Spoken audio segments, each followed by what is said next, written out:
So, sir, are we saying that we are in favor of processes of creative destruction, like Schumpeter has said, and that some amount of regulation, like in the financial crisis, we are now having a new financial reform bill being talked about in the US. Yeah. So, how do we reach that balance between regulation and allowing creative destruction and innovation? And Well, that's you use the right word. You use the word balance.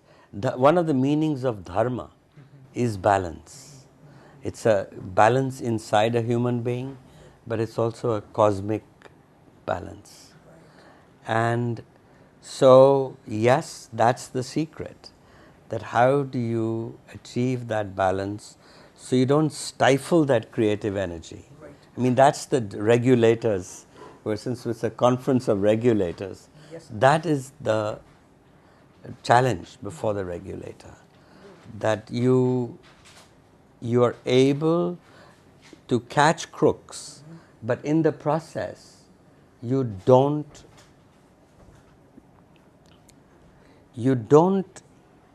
create misery for 99% of the innocent people. Right. Some of the rules that we create are basically creating a lot of inconvenience for lots of innocent people in order that you may catch one crook.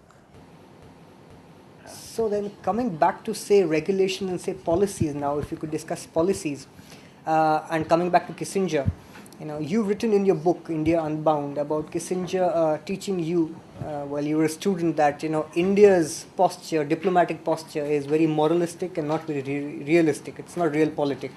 So Nehruvian socialism and its alliance with the Soviets, etc., was seen by America as anti-America, though we were supposed to be non-aligned. Our view was that we were non-aligned. How do you explain diplomacy, sir, and diplomatic success, sir, in the Kissingerian framework? Well, basically, he was a student of Metternich, Okay.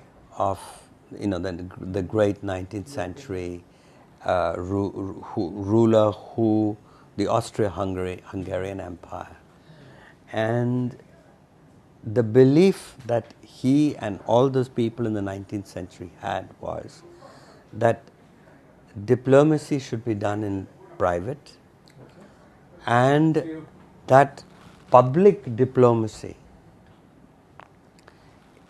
is something dangerous, and to inject moralism in the discourse of nations is wrong. And ultimately, if every nation follows his self-interest, that there'll be a balance of power and the world will be at peace. So when you inject morality into world affairs, you inject an element of uncertainty. Right. And that uncertainty is not good for peace. Well, then, sir, why do we talk about values at the individual level, at the corporate level, and then at the national level, and that our outlook, our wars, our peace should be all value-driven? Well, I mean, I think there's room for both. The fact is that we are human beings and that we need ideals. True.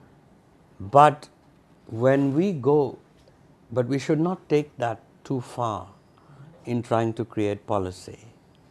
The ruler's dharma has to be pragmatic, Okay. that he has to balance and weigh.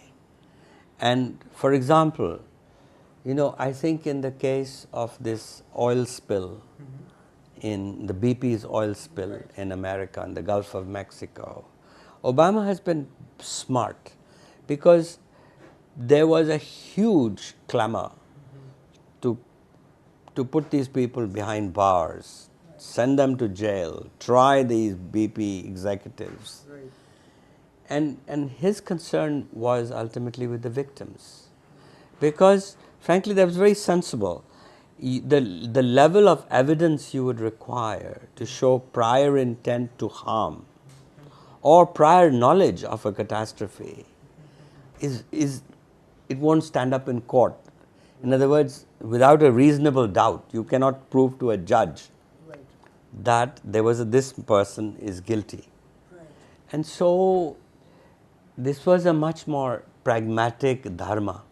This is the kind of dharma that Bhishma talks about and gives to Yudhishthir Right. in the Shanti Parva in the Mahabharata, that the ruler must look at the praja and the ends of the state. So therefore, things that I believe, this is one of the problems with the leftists and the rhetoric on Maoism and many of the things, because they are injecting a lot of personal morality into the realm of public space. And it's much better in the public space. And this is where all the people, this is Bhishma, Vidura, Krishna, all the people who have actually ruled a state or been advisors in ruling a state, know that is the prudence. It's called the ethic, Max Weber called it the ethic of responsibility in comparison to the ethic of moral ideals, and so on.